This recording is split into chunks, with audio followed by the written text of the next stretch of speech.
1000 বেশিরভাগ নাম নেয় বিরোধী দলের মির্জা আব্বাস কিংবা অন্য কোনো রাজনৈতিক দলের। সারাদিন মুখের মধ্যে মিথ্যা কথার তুবড়ি ফুটতেছে, আবার বলে যে ওনারা মাদ্রাসা লেখাপড়া করেছেন। তার মানে কি আমরা ভবিষ্যতে আমাদের ছেলেমেয়েদেরকে আর মাদ্রাসায় দিতে পারবো না? তারা কি মাদ্রাসায় গিয়ে মিথ্যা কথা শিখবে? সকাল দুপুর সন্ধ্যা মিথ্যা কথা বলছে বলছে বলছে বলছে। আমি আজকে আপনাদের এই সভা থেকে বলতে চাই, বাবারা নির্বাচন করো, ভোট চাও, দেশের জন্য কি করেছো সেটা বলো, আগামীতে কি করবা সেটা বলো। তুমি কোত্থেকে আসছো, কি বিষয় আছে দেখার বিষয় আমার নাই।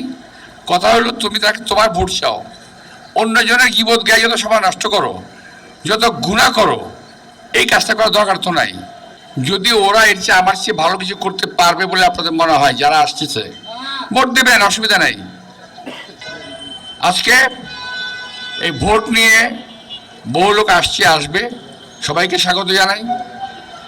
কিন্তু দয়া করে আমি বলবো মিথ্যাচার বন্ধ করেন। কতগুলো কথা বলেছেন আমার সম্পর্কে, আল্লাহর কাছে জবাব দিতে হবে না আমাদের আপনাদের।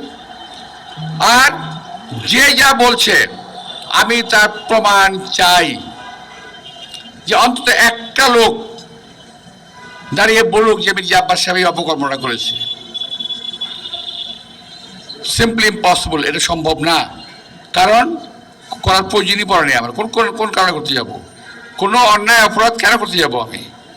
আমাকে মানুষ ভোট দিয়েছে মানুষের কাজ করার জন্য, আমি মানুষের জন্য কাজ করার চেষ্টা করছি, করব। সেই কথা বলতে হয় মানুষকে। তোমরা গিয়েই শুরু করো, বিসমিল্লাহ বলো না, শুরু করো মির্জা আব্বাসকে দিয়ে। তাতে অবশ্য আমার একটা লাভ হচ্ছে।